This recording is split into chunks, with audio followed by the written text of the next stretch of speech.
Hello, everyone. Welcome to the Her Faith Inspires podcast, where we take cultural issues and we examine them through the lens of scripture.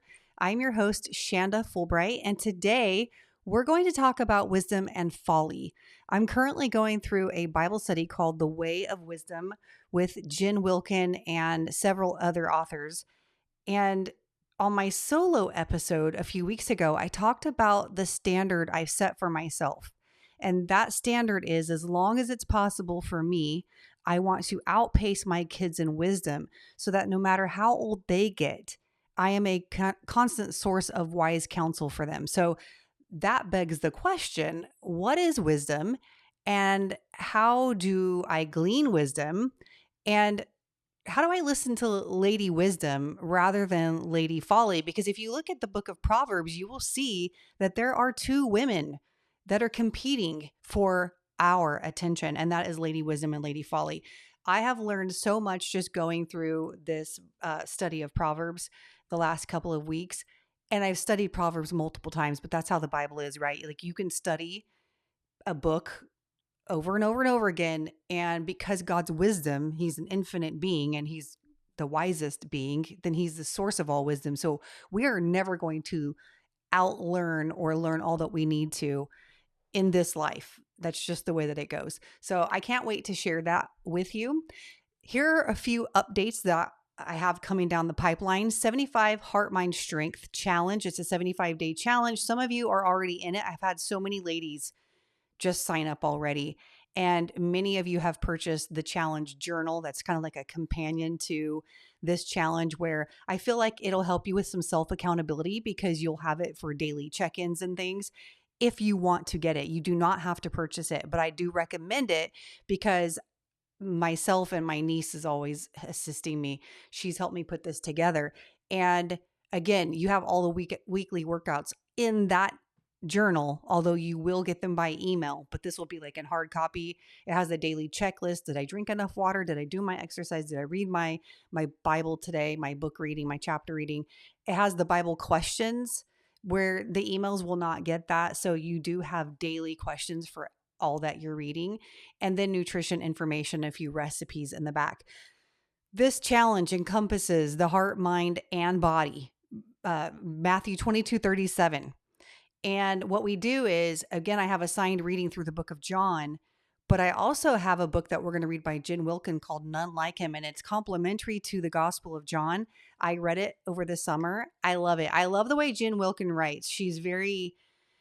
I can just sit down and read so much of what she writes. It's very relational and relatable. And I feel like her writing style is just one that I would love to kind of, mimic in that way, because it captures you and you learn so much at the same time. So we're going to do that. I believe that book is 11 chapters and we're only doing one chapter a week, because what I don't want to do is overwhelm anybody, because sometimes people think they have to do everything. And that's just not true. We should just be making progress, whatever that progress looks like to us, because progress is growth. And I'm going to be talking a lot about that throughout the challenge. People have already asked me, do I have to join Facebook in order to do the challenge? No, you don't at all, because you're going to get the emails. You just may not get as much information coming at you, but it doesn't matter. You're going to get everything that you need for the challenge in the email every week that I will send you. And I will be on Instagram. I'll be talking about it on my podcast. So if you listen to this, you'll get the extra information as well. If you have not signed up for the challenge, go to shandafulbright.com/challenge. If you signed up for the challenge and now you're like, well, I want the journal, then go to shandafulbright.com/challenge and you'll see the journal link there. And if you can't find it, then you can email me at hello@shandafulbright.com, because we're always here to assist you. Now, the other exciting thing I have to talk about is Summit Ministries is opening registration for all of their 16 to 22-year-old students for their 2-week apologetics camp next summer. My son Wyatt went to camp there in 2023, I believe it was, and he loved it. Wyatt is now talking about learning Hebrew and Greek. He wants to learn how to study his Bible better. He was my son who really went through some doubt when he was about 15 or 16, and it threw us into apologetics. So he also makes YouTube videos where he defends the faith and a biblical worldview. So he's grown so much, and we poured into him, of course, but Summit reinforced a lot of what we poured in, and they went into depth on a lot of these heavy topics that our kids face every day. So if you are thinking about that for your 16 to 22-year-old, which I highly recommend it. And by the way, I just found out that one of their sessions is going to be in Anderson, South Carolina, which is only like 45 minutes from me at Anderson University. And they told me that I can drop in during one of the lectures and listen. So I am so excited about that. And that makes me excited. So if my 15-year-old, whenever he is ready to go to this camp, if he ever wants to go, he won't be so far away from home, because you guys know that I'm a crazy mama and love my kids nearby. So that is really cool. Go to summit.org/Shanda. Use my code Shanda26 for $250 off. And during the early bird savings time, you get another $250 off. So that's a total of $500 off the price of registration. That's a great deal, guys. It's great. And sometimes if you're like me, you procrastinate and you wait and then you end up miss the savings. Don't do that. Like, stack this right now and get $500 off and get your kids signed up early, and then start thinking about that. I know summer seems so far away when we're looking at Thanksgiving and Christmas. You won't regret it. This is a great camp. So fun. And the first 135 registrations this month will receive a special Summit Christmas box to put underneath the tree. And that's really cool. Again, that's summit.org/Shanda. All right. So I want to do a between the lines segment here before we get into the Proverbs, Lady Wisdom, Lady Folly. I went back to California last weekend for my uncle's memorial. He was only 64, and he, when he passed away last month, but he had some health problems from a tough life and decisions that he made. So I hate traveling without my husband, and it's really hard for me to leave home. Like, it is one of the things that if you ask me to do, it takes a lot. And my husband usually goes with me, but he didn't this time. And we still take my 15-year-old, drive him to school and things. And we just, there's a lot going on.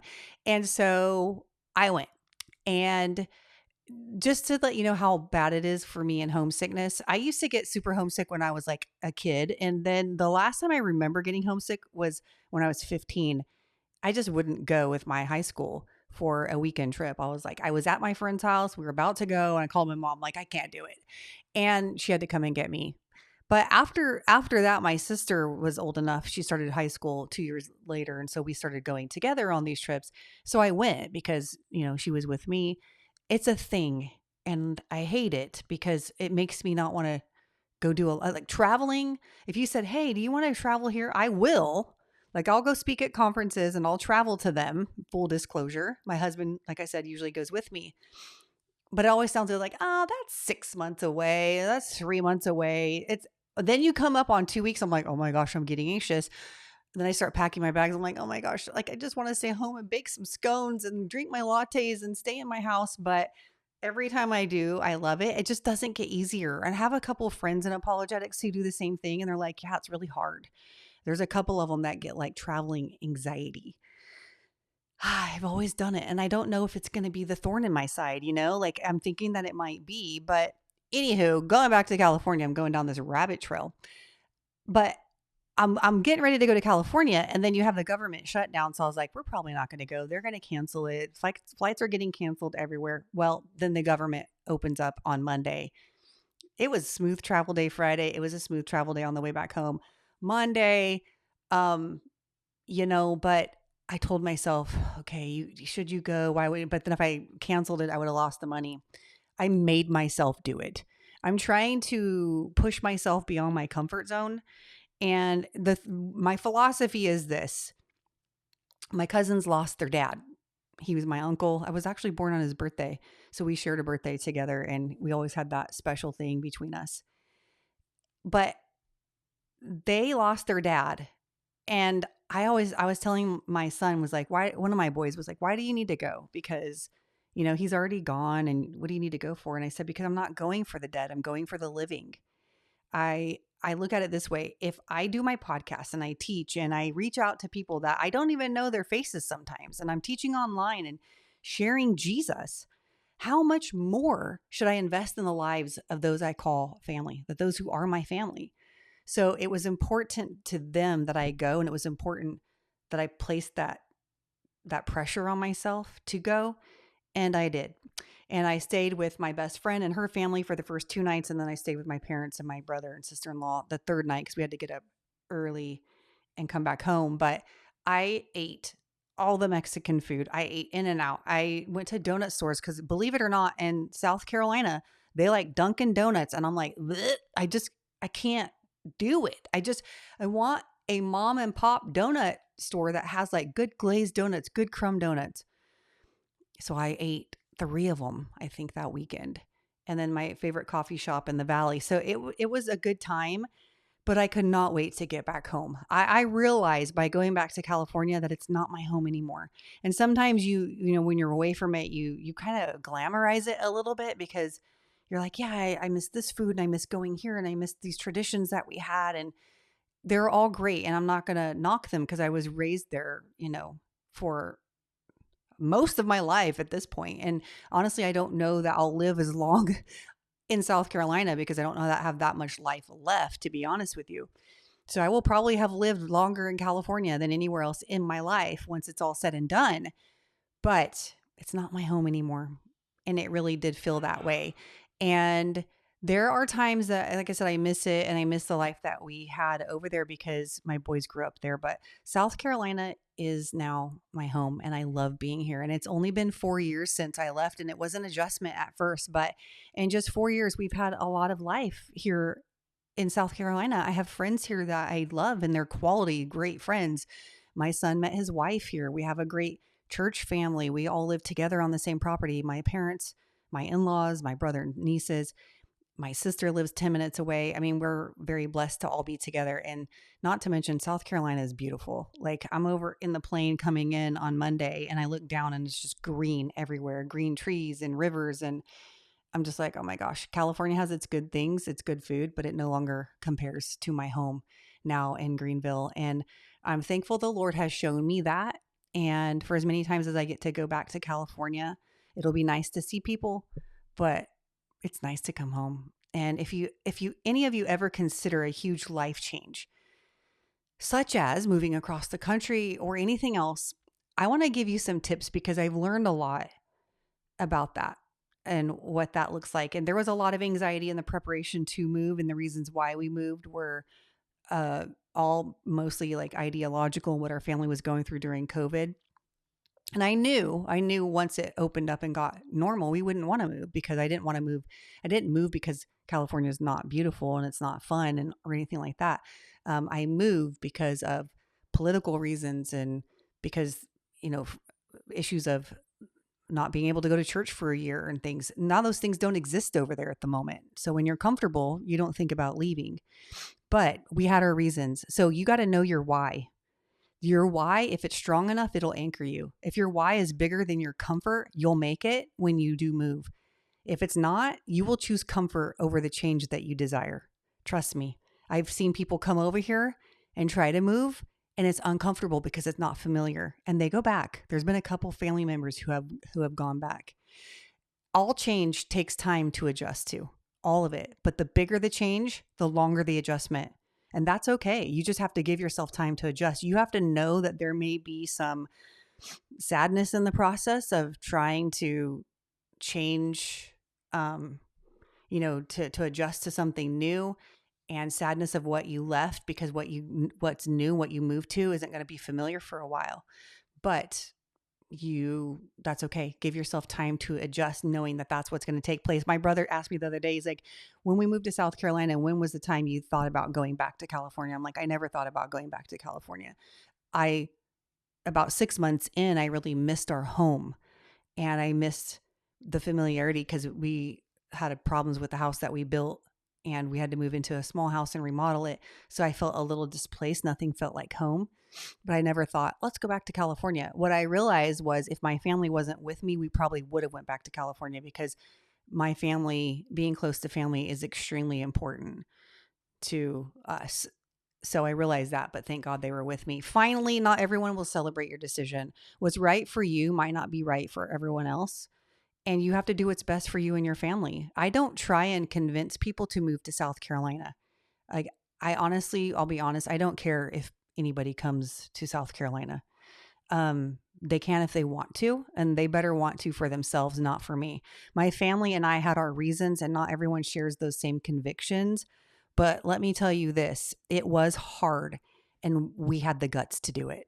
So I also won't let anyone downplay the courage that it takes to make that big of a change, because it is a big change and you have to be brave. You have to have courage to do it because of what it takes, and not just to pack up, not just to move across the country, but to also adjust when you get there. So the bottom line, do what's best for you and your family as God leads you. And who cares what people say about it? Like, you can't care. And then you can't convince people that your decision was right, or that they should make that same decision. Okay. And finally, for my Between the Lines segment, I'm in full on Christmas mode. I made some gingerbread scones that me and my niece are going to be selling at my mom's boutique this weekend and my sister-in-law's boutique. And if you're in Easley, South Carolina, come to Silver Star Barn and check out the festivities. Okay, what are we talking about today? First, what is wisdom? 2, what are the similarities and differences between Lady Wisdom and Lady Folly? And 3, how can we walk in wisdom? So let's first talk about what wisdom is. As always, it's important that we define our terms, because you might think wisdom is one thing or define it one way, and I might think is another. So let's first get on the same page. And to be honest, I've sometimes called knowledge wisdom, but there's a difference and they're not the same. Knowledge is not the same as wisdom. And I'm going to explain that a little bit more clearly in this section. Wisdom, if you do a Google search on the definition of wisdom, it says, quote, the ability to use experience, knowledge, and insight to make sound judgments and decisions.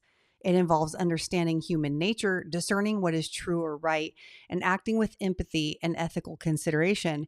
Synonyms include sagacity, discernment, and understanding, while it differs from mere knowledge because it includes the practical application of that knowledge.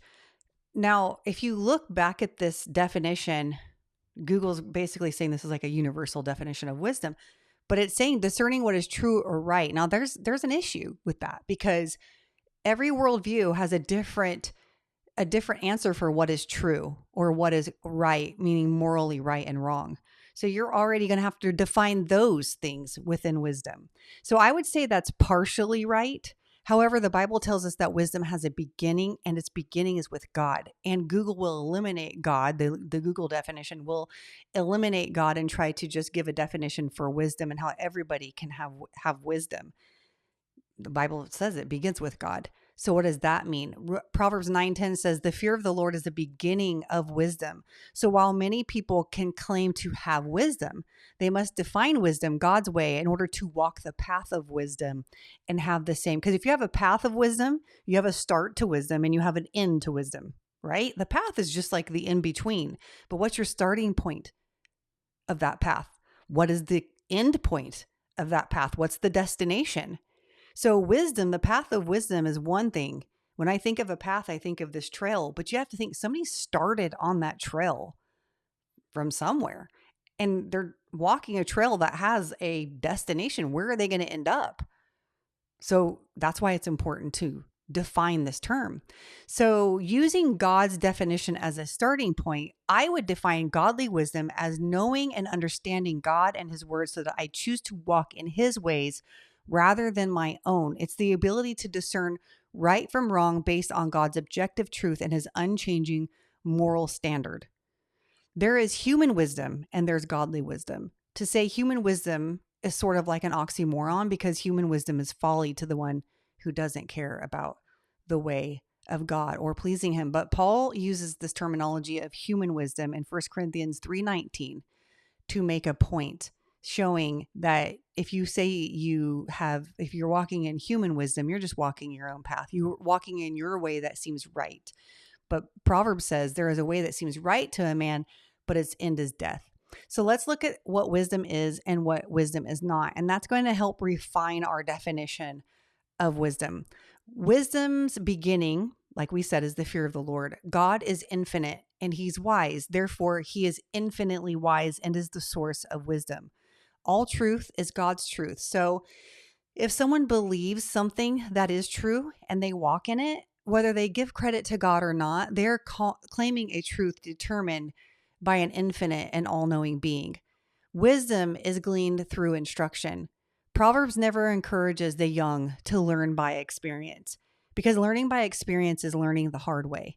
Like, there are some people who say, well, as you live, you'll get more experience. And that is true, but that's not the way Proverbs encourages learning wisdom. It doesn't say go live and you'll figure it out. Proverbs repeatedly tells the young son, to learn from the wise saying of his father and the teachings of his mother. Chapter 4 alone exhorts the son to listen to instruction so that he may live. That means you learn how to walk in wisdom and you live in it rather than learn the hard way and learn as you go. It's not to say that you can't learn from experience, because you can, but that's not the primary way Proverbs suggests you gain wisdom. Wisdom is built on knowledge of the Lord. Proverbs 1:7 says, the fear of the Lord is the beginning of knowledge. So wisdom is founded on knowledge and connected to knowledge by understanding. You can have all the knowledge.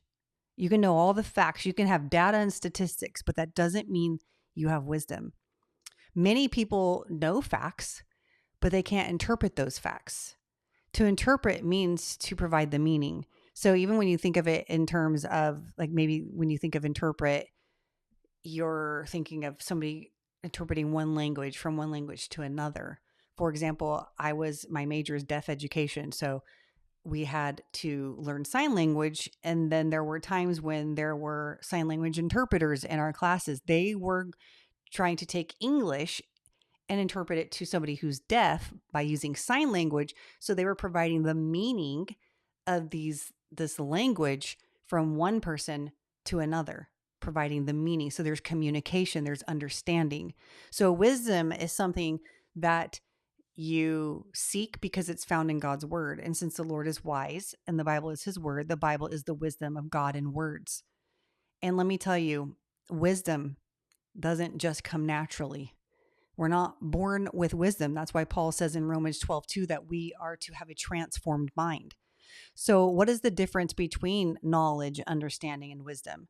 Because Proverbs tells us in Proverbs 4:7 that while wisdom is the most important thing to get, understanding is also very important. So again, this wisdom literature, like Proverbs, does not omit knowledge. It doesn't omit understanding. It's actually telling us those are some of the building blocks to wisdom. But you can't just say, because I know all these things, I have wisdom, because that's just not it. It doesn't go far enough. Knowledge is information and facts. It's truths and principles that you learn. Okay, so that's the thing about knowledge. What is understanding? Understanding is insight. It means that you grasp the meaning or significance of that knowledge. Understanding takes that information, that knowledge, and processes it so that you know how you can apply it. That's like teaching a kid mathematics, right? I think of this when I was teaching my students. You can tell a kid 3 times 3 is 9, and they can say, okay, 3 times 3 is 9. Later on that night, their parents might be drilling them with math facts and say, what's 3 times 3? 9. Okay, show your understanding of that by drawing a model of 3 times 3. Oh, I have no idea what you're talking about. I only know that 3 times 3 is 9, but they don't understand what that means. They don't know it's 3 groupings of 3 things that equal 9. And so that would be the understanding, would be showing me, interpreting this 3 times 3 in a way that I can understand and show my understanding of that, rather than just repeating 3 times 3 is 9. I hope that makes sense. That's a basic way to understand, to explain it, but it's just the right way. I can have knowledge, but that doesn't mean I have understanding. And if I don't have understanding, I can't have wisdom. Wisdom is the application of the knowledge and using it correctly. So understanding can be the bridge between knowledge and wisdom, because if you don't understand the information, again, you can't apply it. Wisdom is taking what we do know and putting it to action. And so what I want to do now is kind of show you what wisdom is and what wisdom is not, because we're still defining wisdom. Like, what is wisdom? So again, wisdom is built on knowledge and understanding. But what wisdom is not, it's not intelligence. So as I said, knowledge and a strong IQ does not mean that you're going to make wise decisions. It just means you have answers or you have knowledge. So a synonym for wisdom is not intelligence. The antonym for wisdom is not dumb or ignorant. You can be a fool because you're ignorant, but it doesn't necessarily mean that the antonym for wisdom is like unintelligent. So the antonym for wisdom is actually folly. Wisdom is not law. It's situational, meaning wisdom is found in the circumstances that you need it.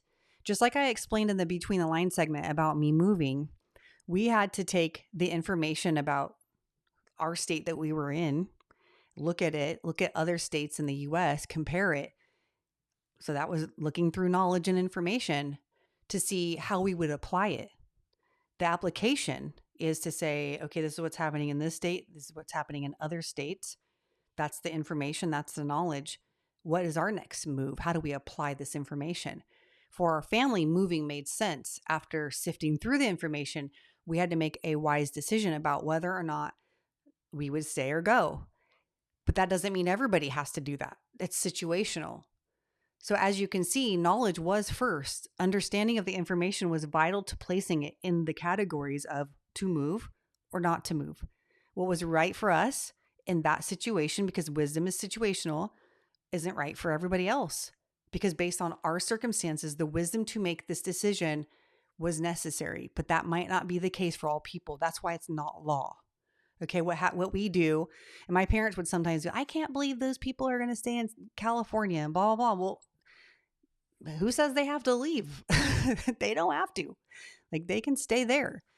And that may be best for them. I mean, if my family was still there, I don't know that I would be here, like I said. So Proverbs 24, 3-4 says this: by wisdom a house is built, and by understanding it is established. By knowledge the rooms are filled with all precious and pleasant riches. The progression of this verse shows that knowledge fills the house, understanding establishes the house, but wisdom builds the house. As you can see, builds is a verb. So let's compare and contrast Lady Wisdom and Lady Folly. All throughout chapters 1-9 in Proverbs, you see this back and forth, or this or that about Lady Wisdom and Lady Folly. And notice they are both spoken of as ladies.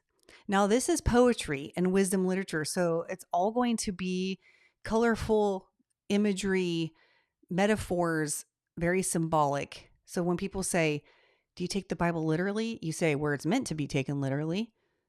At the beginning of Proverbs says that it's enigmas and different riddles and things like that. And you need wisdom to be able to understand what it is the poet is communicating. So the lessons are taught in a way that makes sense to the student. Poetry is a form of communication that helps the student learn and grasp the concepts. So it's very good to understand what genre of literature Proverbs is. Poetry. Proverbs often speaks of Lady Wisdom as precious and valuable. She's constantly cautioning for the young to hold on to her, to keep her in every situation. And her paths always end in life and exaltation and honor of the person who follows her. The life of the one who keeps her is a life of many days. The person who keeps wisdom is happy and safe from death and the consequences of foolish actions.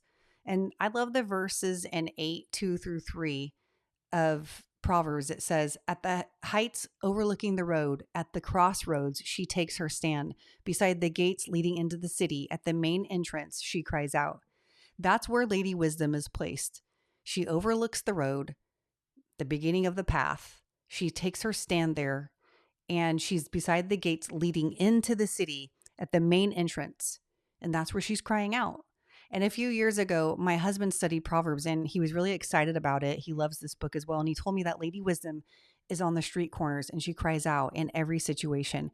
That means wisdom can be found in every occasion because she's in earshot of the public. She's not only in the palaces of kings, but she's on the street corners of the passersby, the poor and the needy, as well as the wealthy and the prominent. What does that mean? It means wisdom is available to everyone, young and old, rich and poor. And a few weeks ago, I was mentoring a young lady and I told her, you know, that God doesn't care how young you are. If you want wisdom, you ask him and he freely gives it. Is there something to be said about experience? Sure, there is. And the young don't quite have the experience yet. However, Lady Wisdom doesn't ask you how old you are. She is always available to the young and the old in every situation because she's on the street corner at the beginning of the gates of the city, and she's always crying out to all passersby. That's the beauty of wisdom. And the time that you need her, call out to the Lord and he will lead you in wisdom. Now, Folly, on the other hand, is also available in every situation. In fact, she too cries out from the porch at the beginning of the street. She also wants your attention. Lady Folly doesn't use wisdom, but she uses flattery. Flattery appeals to the ego rather than to the intellect. She's deceitful and promises pleasures, but secretly she lays a snare.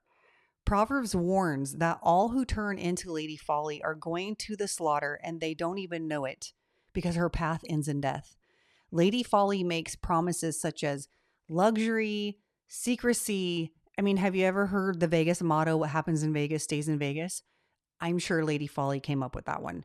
She promises no consequences to walking in sin, and she lurks and lies in wait. In Proverbs 7:21, she entices young men with her persistence and her flattery. And it's not necessarily seduction that gets him. I mean, think of Samson who was seduced by Delilah, but it wasn't because she was like, you know, seducing him in visually, I guess you could say. She was persistent. Her persistence is what caused him to relent and tell her the reason for his strength. Her persistence vexed his soul, and Delilah was only speaking the words of Lady Folly. Lady Folly is relentless. Proverbs 7:22 to 23 uses the three metaphors that describe young men who follow Lady Folly. The first one says he's like an ox to the slaughter. The second one is like a deer found in a trap. And the third, he's like a bird darting into a snare. None of these scenarios shows these unexpected prey wanted to be ensnared. They were caught unaware. Those who follow Lady Folly are often oblivious to the danger ahead of them because they believe the flattery. Flattery is when someone wants something from you, so they use words that feed your ego. It's a way to manipulate you. And Lady Folly is an expert in manipulation. Actually, in Proverbs 31, there's a part of it where it says charm is deceitful and beauty is fleeting, but a woman who fears the Lord will be praised. It's showing you the two parts of the things that men and women, or maybe I think mostly women, because that Proverbs 31 is from a mother to her son about how to pick a virtuous woman. But women love to be flattered, and we love beauty. But a woman who fears the Lord will be praised. Both of those, flattery and trusting in something that vanishes like beauty, is folly. So it comes from Lady Folly. But even charm is related to folly because on the outside it sounds good, but deep down it's just manipulation. In the study that I did, I compared and contrasted Lady Wisdom and Lady Folly by doing a side-by-side of their message, location, invitation, and the expected end. And here is what I found, which I thought was really interesting, of how similar they are, but how the outcome is so different. But the way that they communicate and what they say and what they offer is very similar, not exactly the same. But their house, they both have a house. Lady Wisdom's is built with 7 pillars. Lady Folly's house is at the highest point of the city so she can be heard by all because she's boisterous and loud.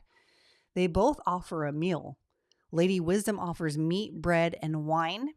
Lady Folly offers stolen water and bread eaten in secret. Notice that Lady Folly does not offer wine. There is a symbolic significance to wine here, as far as I think being more of a luxury in the meal that's served. And then looking at stolen water. Why would you have to steal water?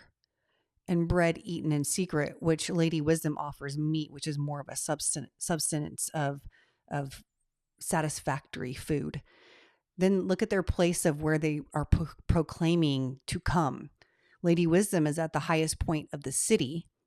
Lady Folly is on her porch in her house at the highest point of the city. So they're very near each other. The audience, Lady Wisdom says, come to me, to everyone. And Lady Folly also says, come to me, to everyone.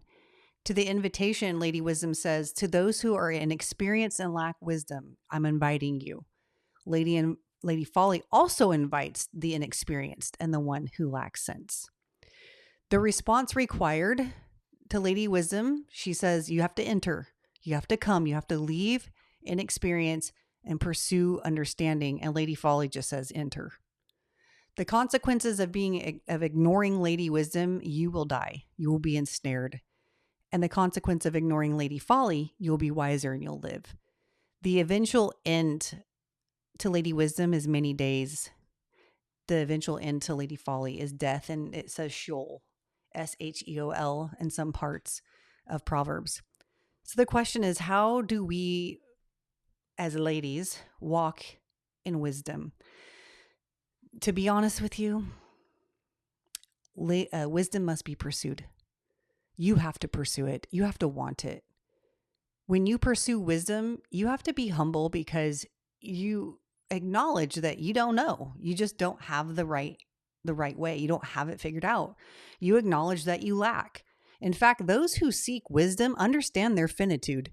They get it. They're like, yeah, I'm finite. I don't have all the answers. I don't have what it takes. That's such a contrasting message from many in the culture today that says you have everything you need inside you. You do not. If you say that, you will not pursue wisdom.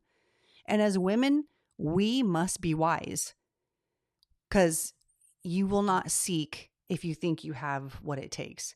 One of my pastors said that wisdom is not a guarantee. Like we're not born with it. It's not automatic. It has to be pursued. And as you can see, both wisdom and folly are fighting for your attention. But notice what they don't do. They don't follow you. They just give the invitation. They say, come, enter. They both have a position and you have to go to them. You have to go to Lady Wisdom or you have to go to Lady Folly, but you will go to one or the other. There is no other lady to go. There's no other person in here. There's only one of two in every situation. And the Bible always talks about two paths. Jesus talked about the wide gate that leads to destruction, the narrow gate that leads to life. There's a path of wisdom, the path of folly. Paul said in Colossians that we are to walk in righteousness or we walk in lawlessness. There's always an either or when it comes to these paths in the Bible. So you have a choice. You always have a choice in every situation. But one thing I also notice with every new situation that comes my way, I have to seek wisdom in it. It doesn't just because I had wisdom the last time, I have wisdom this time. Every new situation requires me seeking wisdom in that situation because Lady Folly is still there. Lady Folly didn't go away because I chose wisdom the last time. It's a constant choosing of wisdom every single day. Every single day I have to fight for wisdom all over again. And the other day I was texting my sister-in-law some encouragement because she and I know what we understand this dilemma that she's going through. And I texted her some encouragement. She texted me back thanking me for the truth that I shared. And I said, and I'm not telling you guys this to brag about the truth that I shared and how she appreciated it. What I'm saying is what I told her. I said, I'm only able to share that because it's a hard fought lesson. Some of the things that we learn, the truths that God gives us, the wisdom that we glean, it's hard fought. It doesn't come easy. A lot of it is because I went through certain seasons of life and certain things in life. I had to seek the Lord in those moments and God came through, but the lesson was tough. But on the other end of it is another jewel that I'm able to say, oh my gosh, I learned this. It gives me insight into what to do, how to teach others. And it also lets me know a little bit more about God, that he doesn't leave me in those times that I call out to him. In the last few months, I've been saying this one prayer over and over again because I'm like, oh my gosh, Lord, I am living in this prayer right now of King David when he said in the Psalms, teach me your ways, O Lord my God, that I may walk in your truth. Notice the language, that I may walk in your truth. We are on a path of life every single day. We are walking a walk. We are on the path of wisdom. We are on the path of folly. We are on the path of righteousness. We are on the path of unrighteousness. Colossians, if you go through that book, I love it. Probably my next thing I'm going to study. If you look in every chapter, there's 4 chapters, it says walk in every chapter. And Paul contrasts the walking, how we were on the path of unrighteousness, now we're on the path of righteousness. But in chapter 1, he says, walk in a manner worthy of the Lord. And I thought, well, what does that mean? Because worthy, where none of us are worthy. So how do you walk in a manner worthy of the Lord? I looked it up. That Greek word worthy is the same for if you were to have scales and you put Christ's sacrifice on one scale and you put my walk, my life on the other scale. Let my life equal the value of the sacrifice of Christ for me. And then when I looked at that, I'm like, oh my gosh, that's so heavy. Because in every situation, how do I honor God with my life, daily decisions, the way that I speak, the way that I treat other people? Is it measured up to the value of Christ's sacrifice for me? Am I mindful of my walk? Am I mindful of the path that I'm on? Am I mindful of whether or not I seek lady wisdom in this life? And I want to live it God's way. His way is better. I know his way is better. My way is not better, and I don't want to live my way. God's way is the way of life. It is the path of wisdom and righteousness. It's the best way for your family. It's the best way for relationships. It's the best way. It's not the easiest way, because Lady Folly will flatter you and make you feel good in the moment. And her path will seem smooth at first until you step into the snare and are caught unaware. Seek God for wisdom. Start by being in the Word and studying it. We've talked about how to study the Word recently. If you want more instruction on it and you haven't listened to my recent episode on the book of Revelation where I talk about that, go back to that. I'm hoping to maybe do a class on that someday soon. Something, but for now, it's there. And pray. I just told you I pray that prayer. Teach me your ways, O Lord my God, that I may walk in your truth. And I really felt like if that's all I prayed today, then that would just reflect what's in my heart, because Lord, I need you. James 1:5-8 says this: if any of you lacks wisdom, let him ask God, who gives generously to all without reproach, and it will be given him. I mean, James is saying, just ask, ask for it.